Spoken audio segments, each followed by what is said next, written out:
নমস্কাৰ সকলোকে আমাৰ অন্য এটা ভিডিঅ'লৈ আপোনালোকক স্বাগতম জনাইছো। আজি আমি এই ক্লাছটোত মানে ডেসিমেলৰ অংক কেনেকুৱা ধৰণৰ আমাৰ পৰীক্ষাত আহে তাৰ বিষয়ে আলোচনা কৰিম।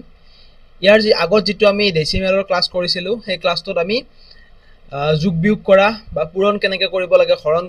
কেনেকৈ কৰিব লাগে তাৰ বিষয়ে আমি আলোচনা কৰিছিলো। আৰু আজি আমি ইয়াত কেনেকুৱা ধৰণৰ কোৱেশ্যন আমাক পৰীক্ষাত দিব পাৰে আমি তাৰ বিষয়ে আলোচনা কৰিম। তেনেহলে বলা আমি প্ৰথম কোৱেশ্যনটো আৰম্ভ কৰো। এই কোৱেশ্যনটো দিছে চোৱা, এটা এনেকুৱা ধৰণৰ আমাক সৰল কৰা দিছে বা সিম্পলিফিকেশন এটা দিছে। সিম্পলিফিকেশন এটা দিছে। এতিয়া এই কোৱেশ্যনটো সলভ কৰিবৰ কাৰণে আমি কি কৰিম, প্ৰথমতে আমি এই ইয়াত থকা দশমিক বিলাক নোহোৱা কৰিব লাগিব। প্ৰথমতে ইয়াত থকা আমি দশমিক বিলাক নোহোৱা কৰিব লাগিব। এটা দশমিক বিলাক কেনেকৈ নোহোৱা কৰিম? দশমিক বিলাক নোহোৱা কৰাৰ এটা ট্ৰিক্স আছে আমাৰ। হেতু হৈছে যে প্ৰথমতে আমি চোৱা, প্ৰথমতে আমি দশমিক এটা নোহোৱাকৈ সংখ্যা কেইটা লিখিলো। বোলে 78 পূৰণ 64 পূৰণ 93 পূৰণ 28। দশমিক কেইটা নোহোৱাকৈ আমি সংখ্যা কেইটা লিখি লৈছো দেই। পূৰণ 93 পূৰণ 8 পূৰণ 39। এতিয়া আমি এটা কাম কৰিম চোৱা, এতিয়া আমি এটা কাম কৰিম, এই ইয়াৰ লগত এটা মানে চোৱা, তলত আমি এই দশমিকৰ পিছত শূন্য থাকিলে এইকেইটা আমি ধৰিব নালাগে। দশমিকৰ পিছত শূন্য থাকিলে এইটো আমি ধৰিব নালাগে। দশমিকৰ পিছত যদি একো সংখ্যা নাথাকে, যদি বোলে আকৌ এই শূন্যটোৰ পিছত বোলে আকৌ ধৰা 2 এটা থাকিল হয় তেতিয়াহলে ধৰিব লাগিল হয়। কিন্তু যিহেতু এতিয়া এটা শূন্যটো মানে শূন্যৰ পিছত একো নাই, গতিকে এই শূন্যটো ধৰিব নালাগে, এই শূন্যটো ধৰিব নালাগে। এতিয়া চোৱা, ইয়াতে দশমিকৰ পিছত কেইটা সংখ্যা আছে? ইয়াতে দশমিকৰ পিছত সংখ্যাই নাই, ইয়াতেও নাই, ইয়াতেও নাই। এই ইয়াতে দশমিকৰ পিছত দুটা সংখ্যা আছে, দেখিছানে? ইয়াতে দশমিকৰ পিছত দুটা সংখ্যা আছে। ঠিক একেদৰে এই ওপৰত ইয়াতে দুটা দশমিকৰ পিছত দুটা সংখ্যা আছে, ইয়াতে এটা সংখ্যা আছে, ইয়াতেও এটা সংখ্যা আছে, আৰু ইয়াতে কি আছে? ইয়াতেও এটা সংখ্যা আছে। মানে কথাটো হল কি, এই যে ওপৰত আমি কেইটা পালো? টোটেল ওপৰত আমি 5টা পালো ন, 5টা। তলত পালো আমি কেইটা? 2টা। এতিয়া এই 5টা যে আছে এইটো আমি তলৰ ফালে আনিম, মানে 1ৰ পিছত আমি 5টা শূন্য বহাই দিম তলত। ওপৰত যিহেতু দশমিকৰ পিছত, কথাটো মন দি শুনিবা দেই, ওপৰত যিহেতু দশমিকৰ পিছত 5টা সংখ্যা আছিল, সেইকাৰণে আমি তলত আমি মানে 1ৰ পিছত 5টা শূন্য বহাই দিছো। আকৌ ঠিক একেদৰে তলত যিহেতু দশমিকৰ পিছত দুটা সংখ্যা আছিল, সেইকাৰণে আমি ওপৰত 1ৰ পিছত দুটা শূন্য বহাই দিছো। বুজিছা? মানে দশমিকৰ পিছত ওপৰত যিহেতু 5টা সংখ্যা আছিল, সেইকাৰণে আমি তলত 5টা 0 বহাই দিছো, আৰু তলত যিহেতু দশমিকৰ পিছত দুটা সংখ্যা আছিল, সেইকাৰণে আমি কি কৰিছো? ওপৰত দুটা শূন্য বহাই দিছো। হ'ব? এতিয়া আমি কাটাকাটি কৰিব পাৰিম নিশ্চয়। এই দুটা শূন্য, এই দুটা শূন্য, আৰু ইয়াতে এই দুটা শূন্য কাটি দিলো। আৰু কিহেৰে কাটিব পাৰিম আমি? ইফালে আমি এই 93 কাটিলো। 14ৰে 28ক কাটিব পাৰিম দুবাৰ। 14ৰে 28ক কাটিলে যাব দুবাৰ। 8ৰে 64ক কাটিলে যাব 8 বাৰ। 39ৰে আমি কাটিব পাৰিম 78ক। 39ৰে যদি 78ক কাটো কেইবাৰ যাব? 39ৰে 78ক কাটিলে দুবাৰ যাব। অৰ্থাৎ কি থাকিল? অৰ্থাৎ ওপৰত থাকিল আমাৰ, ওপৰত থাকিল 2 পূৰণ 8 পূৰণ 2, এইকেইটা থাকিল ওপৰত। আৰু তলত কি থাকিল? তলত থাকিল 1000, কাৰণ ইয়াৰ দুটা শূন্যটো কাটা গ'ল। প্ৰথমতে 5টা শূন্য আছিল, দুটা শূন্য এই ওপৰৰ দুটা শূন্য লগত কাটি গ'ল। এতিয়া 2 8 গুণ কিমান হয়? 2 8 গুণ 16, 16 দুগুণ কিমান হ'ব? 32, হয়নে? 32, আৰু তলত কিমান আছিল? 1000। এতিয়া এইটোক যদি আমি আকৌ দশমিকলৈ লৈ যাওঁ, কি কৰিব লাগিব? এই যিহেতু ইয়াতে 3টা শূন্য আছে, গতিকে 3টা সংখ্যাৰ আগত দশমিক আহিব। 3টা সংখ্যাৰ আগত দশমিক আহিব। প্ৰথমতেতো 32 থাকিল, এতিয়া ইয়াতে দুটাহে সংখ্যা আছে, কিন্তু যেহেতু তিনিটা শূন্য আছে গতিকে তিনিটা সংখ্যাৰ আগত দশমিক যেহেতু আহিব গতিকে ইয়াতে আৰু এটা আমি শূন্য এটা বহাই দি কেনেহে দশমিকটো দিব পাৰিম শূন্য এটা বহাই দি কেনেহে দশমিকটো দিব পাৰিম এইটো হৈ যাব ইয়াৰ শুদ্ধ উত্তৰ আকৌ কেতিয়াবা তোমালোকক এনেকে নিদি কেনে কেতিয়াবা তোমালোকে এনেকেও দিব পাৰে মানে ধৰা এই ইয়াৰ পিছত আমি আহিছো আৰু কেতিয়াবা এনেকেও দিব পাৰে যে 32 টো থাকিল 32 থাকিল পূৰণ দি ফেলে 10ৰ ওপৰত -4 এনেকেও দিব পাৰে কেতিয়াবা অপচনত এইটো মানে কিয় দিছে কাৰণ চোৱা কাৰণ 1000 ন মাইনাস এইটো হেৰি হ'ব -4 নহয় এইটো -3 হ'ব দেই -3 হ'ব এইটো তিনিটা শূন্য হৈ আছে তিনিটা শূন্য থকাৰ কাৰণে কি হৈছে 10ৰ ওপৰত -3 নি আহিছে -3 আহিছে যেহেতু তলত আছে সেই কাৰণে কি হৈছে মানে -3 আহি গৈছে আকৌ যদি কেতিয়াবা ধৰা এনেকে যদি থাকে 32 এনেকে যদি থাকে হেইটো আমি কি বুলি লিখিব পাৰো 32 * 3 এনেকে লিখিব পাৰো মানে যেতিয়া আমাৰ এই এনেকে পূৰণ হৈ থাকিব তেতিয়া আমি মাইনাসটো দিব নালাগে যদি হেইটো তলৰ ফালে থাকে হৰণ হৈ থাকে ডিভাইড হৈ থাকে তেতিয়া হলে আমি মাইনাস চিনটো দিব লাগে হ'ব আশা কৰো তোমালোকে বুজি পাইছা গোটেইখিনি বস্তু যদি বুজি পোৱা নাই তোমালোকে এবাৰ ৰিভাইজ কৰি কেনে চাই লোৱা হ'ব তেতিয়া আমি নেক্সট কোৱেশ্চনটো ফালে আগবাঢ়ো এই কোৱেশ্চনটো কি দিছে চোৱা এইটো এটা আমাক সিম্পলিফিকেশন বা সৰল কৰাই দিছে ইয়াতে আমাক কি কৰিব লাগিব আমি এইটো আমাক এইটো দিছে চোৱাচোন এইটো তিনিটা দিছে ন টু দি পাৱাৰ 3 দিছে কিউব দিছে এতিয়া আমি যদি 0.4 পূৰণ 0.04 পূৰণ 0.04 পূৰণ 0.04 এনেকে যদি তিনটা যদি আমি পূৰণ কৰো আমি কি পাম 4 4 গুণ 8 8 4 গুণ কিমান হ'ব 8 4 গুণ 4 4 গুণ 16 16 4 গুণ 64 আহিব হয়নে এটা কেইটা সংখ্যাৰ আগত দশমিক আছে ইয়াতে দুটা আছে ইয়াতেও দুটা আছে টোটাল 6টা সংখ্যাৰ আগত দশমিক আহিব টোটাল 6টা ইয়াতে দুটাহে সংখ্যা আছে গতিকে আৰু 4টা শূন্য আহি যাব আগতে যেহেতু টোটাল 6টা সংখ্যাৰ আগত দশমিক আছে গতিকে কি হ'ব আমি 6টা সংখ্যাৰ আগত দশমিকটো বহাব লাগিব যেহেতু আমি প্ৰথমতে 64 হে পাইছিলো সেই কাৰণে আগত আমি আৰু 4টা শূন্য বহাই দিব লগা হ'ল গতিকে ইয়াতে কি হ'ব এইটো 0.00064 হ'ব তাৰ পিছত পূৰণ এইটো আৰু যেহেতু এইটো আমাৰ হিসাব কৰা দৰকাৰ নাই কিয় কাৰণটো হ'ল কি এই দশমিকৰ পিছত যদি শূন্য অকলে থাকে এইটো আৰু আমি ধৰিব নালাগে দুটা পূৰণ কৰিলে কিমান পাম 2 2 গুণ 4 ঠিক একেদৰে এইটো যদি 3 যদি আমি 0.3 যদি আমি 0.3 আৰু 0.3 এনেকে 4টা পূৰণ কৰো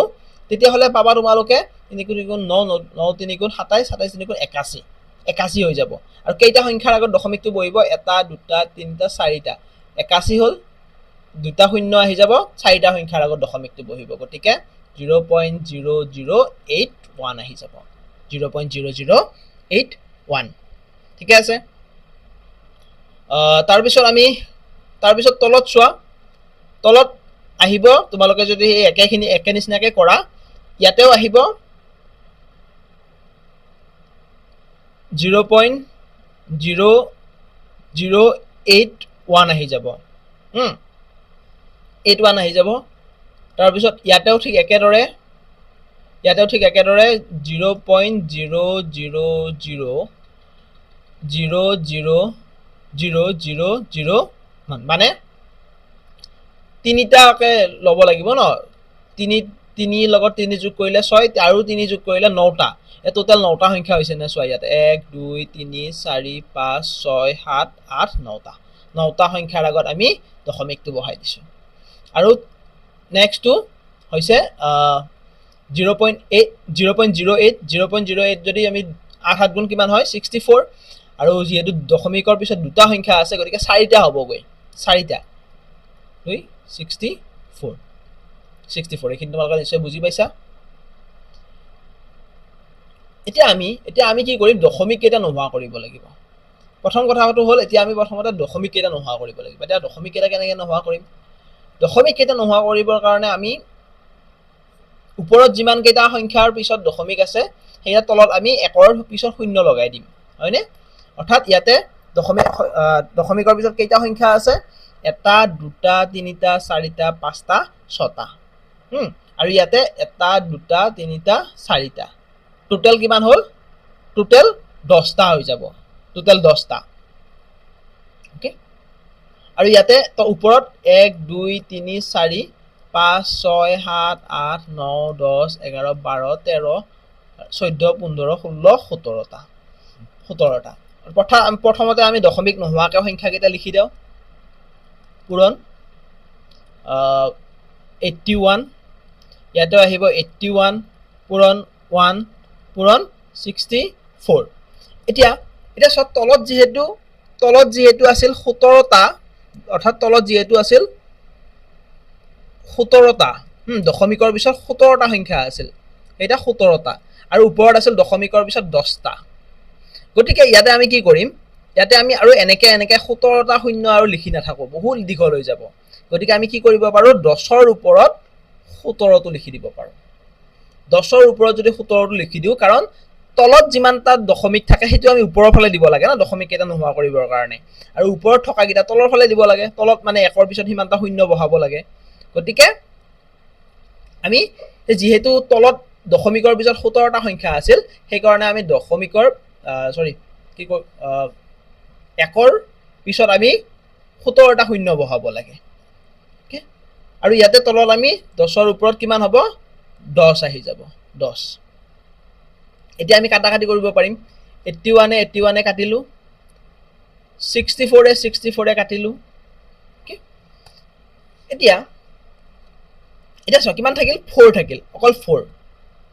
অকল 4 থাকিল এটা তোমালোকে এটা ফৰ্মুলা পাই আহিছে আগতে তোমালোকে স্কুলত দিনত এটা ফৰ্মুলা পাই আহিছে ফৰ্মুলাটো আছিল কি যদি a to the power m হয় আৰু a to the power divided by a to the power n হয় এনেকৈ যদি থাকে অৰ্থাৎ বেস কেইটা যদি একে থাকে a আছে ইয়াতে বেস কেইটা আৰু পাৱাৰ কেইটা যদি বেলেগ বেলেগকে থাকে আৰু হেতু যদি হৰণ হৈ থাকে তেতিয়া হলে তোমালোকে এনেকৈ লিখিব পাৰা হেতু a m - 1 কৰি লিখিব পাৰা a m - 1 ঠিক একেদৰে ইয়াতেও যেহেতু 10 টু দি পাৱাৰ 17 আছে আৰু 10 টু দি পাৱাৰ 10 আছে হেতু কি কৰি লিখিব পাৰো আমি 10 17 -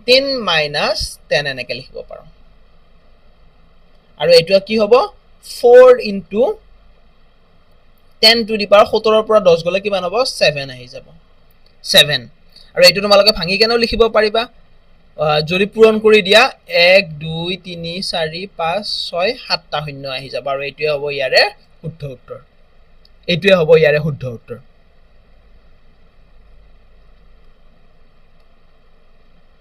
নেক্সট কোৱেশ্চনটো চোৱা নেক্সট কোৱেশ্চনটো আমাক কি দিছে যে দুটা সংখ্যা দিছে আৰু সেই সংখ্যা দুটাৰ পূৰণফল উলিয়াব দিছে এটা পূৰণ কৰিবৰ কাৰণে কি কৰিব লাগে তোমালোকে দশমিক কি আছে কি নাই হেবিলাক চাই থাকিব নালাগে জাস্ট যি দুটা সংখ্যা আছে সেই দুটা পূৰণ কৰি দিয়া প্ৰথমতে 4 2 গুণ 8 4 6 গুণ 24 হাতে 2 4 1 গুণ 4 হাতে থকা 2 লগত যোগ কৰিলে 6 আহি গল কিমান হল 648 এতিয়া যেহেতু দশমিকৰ পিছত কেইটা সংখ্যা আছে চোৱা ইয়াতে দুটা সংখ্যা আছে দশমিকৰ পিছত দুটা সংখ্যা আছে ইয়াতে আৰু ইয়াতে কেইটা সংখ্যা আছে চাৰিটা সংখ্যা আছে টোটাল কেইটা আছে 6টা আছে গতিকে 6টা সংখ্যাৰ আগত দশমিকটো বহিব দশমিকটো কেইটা সংখ্যাৰ আগত বহিব 6টা সংখ্যাৰ আগত বহিব এতিয়া ইয়াতেটো 3টা সংখ্যাহে আছে গতিকে আৰু 3টা আমি শূন্য বহাই দিব লাগিব 3টা আমি শূন্য বহাই দিব লাগিব এটো এতিয়া আমি কি কৰিম আমি এইকিটা পূৰণ কৰোতে আমি পালো যে 0.0000648 পাই গলো এতিয়া আমি ইয়াৰ দশমিকটো নোহোৱা কৰিম এই দশমিক কেইটা প্ৰথমতে নোহোৱা কৰি দিম 48 দশমিক নোহোৱা কৰিবৰ কাৰণে কি কৰিব লাগে আমি তো দশমিকৰ পিছত যিমানটা সংখ্যা আছে সিমানটাত একৰ তলত একৰ পিছত মানে শূন্য বহাই দিব লাগে এতিয়া ইয়াতে কেইটা আছে সংখ্যা 1 2 3 4 5 6 অৰ্থাৎ 1 2 3 4 5 6 দশমিকটো নোহোৱা হৈ গ'ল দশমিকটো নোহোৱা হৈ গ'ল এতিয়া চোৱা আমাৰ অপচন কেইটাত 6.848 6.48 6.48 6.48 এনেকে দিছে হয়নে গতিকে আমি কি কৰিম আকৌ দশমিকটো আমি অলপমান দুটা সংখ্যা বঢ়াই দিম যেতিয়া আমি দশমিকটো দুটা সংখ্যা বঢ়াই দিম তলত আকৌ দুটা কমি যাব গতিকে কি আহিব ইয়াতে 2 3টা 4টা শূন্য আহি যাব কাৰণ আগতে 6টা আছিল যেহেতু আমি দশমিকটো আকৌ দুটা বঢ়াই দিলো ন গতিকে কি হ'ব দুটা শূন্য ইয়াতে কমি যাব এতিয়া তলত যেতিয়া এ এনেকে থাকে তলত যেতিয়া হৰণ হৈ থাকে তেতিয়া হলে আমি এনেকৈ লিখিব পাৰো হৰণ হৈ থাকিলে আমি হেতু 10 মাইনাস লিখিব লাগিব -4 মানে কেইটা শূন্য আছে চাবা 10 ৰ ওপৰত যদি তলৰ ফালে থাকে সদায় কি কৰিব লাগে -4 মানে যদি ইয়াতে 5টা থাকিল হয় তেতিয়া হলে এটো চেঞ্জ হৈ গৈ নাই 5 হৈ গল হয় যেহেতু এতিয়া ইয়াতে 4 হৈ আছে গতিকে ইয়াতে এটো 4 হ'ব আৰু শুদ্ধ উত্তৰটো হ'ব অপচন বি2 অপচন বি2 ইয়াতে আমাৰ শুদ্ধ হৈ যাব ঠিক আছে তেতিয়া হলে আমি নেক্সট কোৱেশ্চনলৈ একবাৰো নেক্সট কোৱেশ্চনটো আমাক দিছে চোৱা যে এটা কোৱেশ্চন দিছে আৰু সেই কোৱেশ্চনটো আমাৰ এডিআইত আহিছে এই কোৱেশ্চনটো আমাৰ এডিআইত এবাৰ সুধিছে এতিয়া এই কোৱেশ্চনটো কি দিছে যে 149600000 হেতু ইফালে আমাৰ 10 to the power 7 ৰ লগত ভাগ কৰিব দিছে এটা এটো কি হ'ব জানানে তোমালোকে এই যিমানটা এই 10 ৰ ওপৰত যিমানটা সংখ্যা আছে সিমানটা দশমিকটো আগুৱাই দিবা ইয়াৰ কেইটা সংখ্যা আছে 7টা সংখ্যা আছে গতিকে 1 2 3 4 5 6 7টা অৰ্থাৎ 7টা সংখ্যাৰ আগত দশমিকটো বহাই দিলেই হৈ গ'ল 7টা সংখ্যাৰ আগত দশমিকটো বহাই দিবা মানে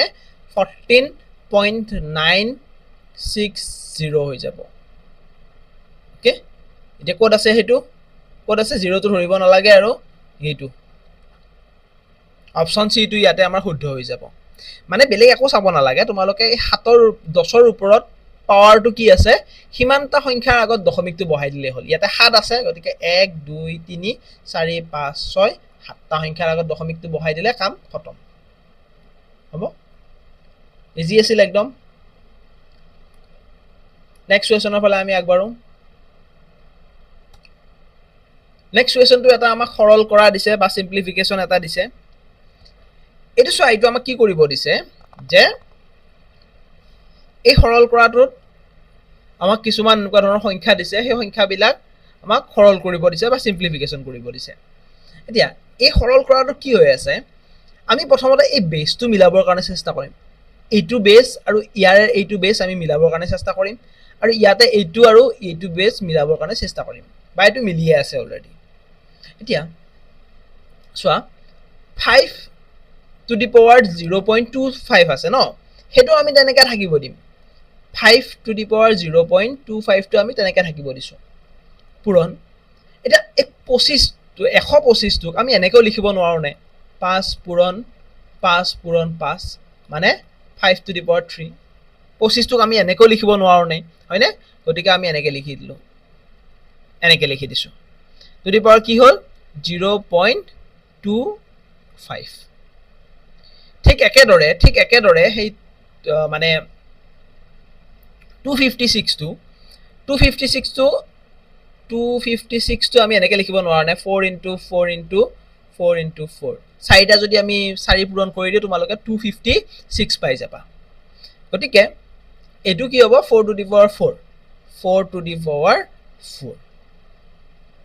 ব্ৰেকেটত কি হ'ব 0.10 পূৰণ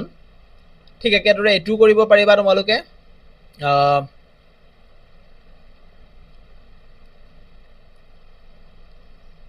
4 to the power 4 0.15 হল এতিয়া কি কৰিব লাগিব এতিয়া সো তোমালোকে আৰু স্কুলত আৰু এটা ফৰ্মুলা তোমালোকে শিকি আহিছিলা যে ফৰ্মুলাটো আছিল a m to the power n এনেকে যদি থাকে a m bracket to the power n যদি থাকে তেতিয়া হলে তোমালোকে এটা কাম কৰিব পাৰা এটো a m into n কৰি দিব পাৰা এইটো এটা ফৰ্মুলা আছিল অৰ্থাৎ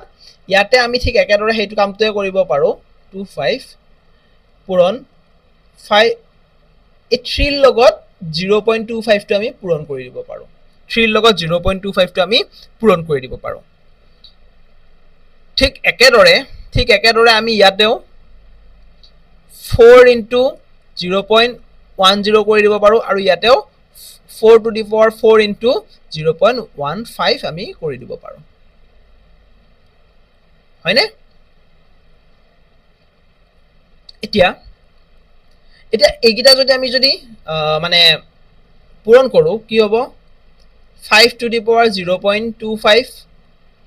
পূৰণ 0.75 আহি যাব 75 ঠিক একেদৰে তলতো 0.04 আহিব পূৰণ আৰু ইয়াতে 4 to the power 0.60 আহিব মই ইফালৰ এখিনি মুছি দিছো এতিয়া তোমালোকে আৰু এটা ফৰ্মুলা পাইছিলা ফৰ্মুলাটো হৈছে a m into a to the power m into a to the power n is equal to কি হয় a m plus 1 এইটো এটা তোমালোকে ফৰ্মুলা পাইছিলা স্কুলৰ দিনত হয়নে ঠিক একেদৰে আমি এইগিটা একে কৰিব পাৰো মানে 5 to the power 0.25 যোগ 0.75 ঠিক একেদৰে 4 0.40 plus 0.60 এটো আমি কৰিব পাৰো এতিয়া এটো যদি আমি সলভ কৰো মানে এইগিটা যদি আমি যোগ কৰো 25 আৰু 75 যোগ কৰিলে কিমান হ'ব 1 এ আহিব আৰু তলতো যদি 40 আৰু 60 যোগ কৰো তেতিয়া হলে 1 এ আহিব 1 গতিকে এটো এনসাৰ কিমান হৈ যাব এটো এনসাৰ আমাৰ 5 to the power 4 হৈ যাব এটোৰ এনসাৰ আমাৰ 5 to the power 4 আহি যাব ঠিক আছে ইজি হয় একদম ইজি হয় মাত্ৰ তোমালোকে যদি কোনবাখিনি পইণ্ট বুজি পোৱা নাই আমি এটা দুটা ফৰ্মুলা ব্যৱহাৰ কৰিলো এটা ফৰ্মুলা আছিল a to the power m আৰু ওপৰত n এইটো হলে কি কৰিব লাগে এনেকৈ যদি বেসটো যদি মিলি থাকে তেতিয়া হলে আমি এই দুটা পূৰণ কৰি দিব পাৰো m into n কৰিব পাৰো আৰু এটা ফৰ্মুলা হৈছে এইটো বেসটো মিলিলে আমি পাৱাৰ কেটা আমি যোগ কৰি দিব পাৰো ঠিক আছে তেতিয়া হলে আমি নেক্সট কোৱেশ্চনৰ ফালে আগবাঢ়ো নেক্সট কোৱেশ্চনটো কি দিছে সোৱা একেদৰে আগৰটোৰ দৰে আমাক পূৰণ কৰিব দিছে ইয়াতেও এটা সোৱা এই 8 পইণ্ট এইটো আমি ভাঙিব পাৰিম না 8টো কি হ'ব 2 into 2 into 2 মানে 8 নহয় নে মানে 2 দিব 2 to the power 3 2 cube 0.28 ঠিক একেদৰে 4 টোকো আমি কি কৰিব পাৰিম 2 স্কয়াৰ কৰিব পাৰিম 2 স্কয়াৰ কৰিলে 0.08 এটো হৈ গল হয়নে এতিয়া ফৰ্মুলাটো কি আছিল আমাৰ ফৰ্মুলাটো এটা আছে যে m into a to the power m into a to the power n is equal to এনেকুৱা কি কৰিব পাৰি এটো যদি বেসটো মিলি থাকে তেতিয়া হলে পাৱাৰ কেটা আমি যোগ কৰি দিব পাৰো গতিকে ওকে তাৰে আগতে এটা কাম কৰিব লাগিব দেই তাৰে আগতে এটা কাম আৰু এটা ফৰ্মুলা আছিল আমাৰ এইটোৰ আগতে n কৰিলে আমি কি কৰিব পাৰো m into n কৰিব পাৰো অৰ্থাৎ 3 into 28 যদি কৰো আমি 3 into 28 কি হ'ব 0.84 আহি যাব যোগ পূৰণ 2 into 8 যদি কৰে 2 into 8 কৰিলে আমাৰ আহিব 2 to the power 0.16 আহি যাব 16 এতিয়া কি হ'ব যদি বেস কেটা মিলাৰ ফৰ্মুলাটো কি আছিল m a to the power m plus a to the power n কৰিলে কিমান হ'ব a to the power m plus n এইটো হৈ যাব তা 0.84 plus 0.16 এটো কৰিলে 1 2 to the power 1 মানে কিমান হ'ব 2 হৈ যাব এটোৰ এনসাৰ আমাৰ 2 ওলাই যাব ঠিক আছে সহজ হয় একদম তোমালোকে মোক মানে এটো বস্তুটো এবাৰ ভালদৰে কৰি নিজে নিজে কৰিবৰ কাৰণে চেষ্টা কৰিবা হ'ব ওকে এই কোৱেশ্চনটো চোৱা এই কোৱেশ্চনটো অলপমান হেৰি হৈ আছে বাৰু ইয়াতে বাৰ চিন গিডাল আছিল এই কোৱেশ্চনটো তোমালোকে মোক এনসাৰটো কমেন্ট বক্সত জনাবাচোন এই কোৱেশ্চনটোৰ যোগফলটো তোমালোকে মোক কমেন্ট বক্সত জনাবলৈ নাপাহৰিবা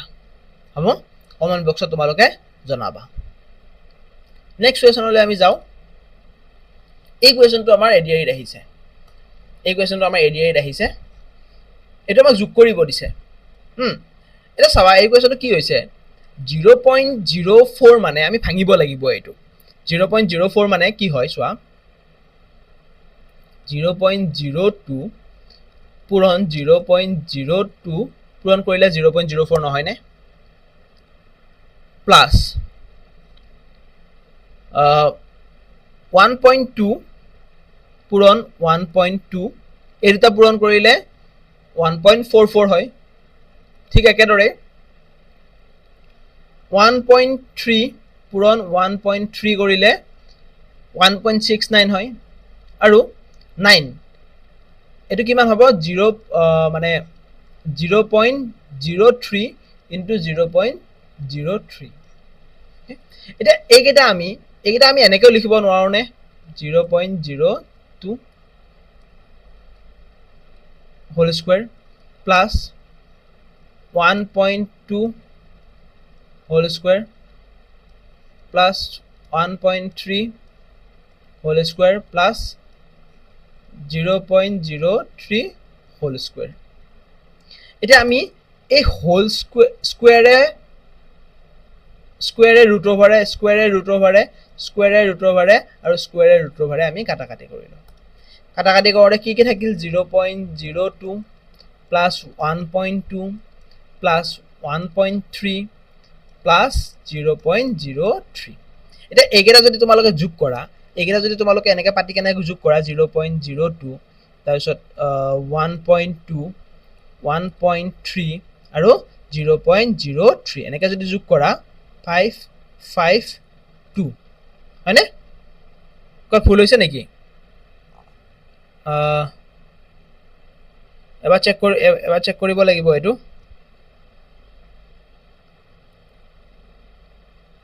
ওকে আমাৰ ইয়াতে এটো ভুল হৈছে দেই ইয়াতে এটো আমাৰ ভুল হৈছে এই ইয়াতে আমাৰ এটো আমাৰ 0 টো নাথাকে ইয়াতে আমাৰ 0 টো নাথাকে সেই কাৰণে আমাৰ এনসাৰটো মিলা নাই এটো আমাৰ কি হ'ব 2 হৈ যাব 2 হলে ইয়াতে অকল 3 আহিব আৰু ইয়াতে 7 আহিব অৰ্থাৎ ইয়াৰে শুদ্ধ উত্তৰটো হ'ব 2.73 এইটো হ'ব ইয়াৰে শুদ্ধ উত্তৰ ওকে প্ৰথমতে আমি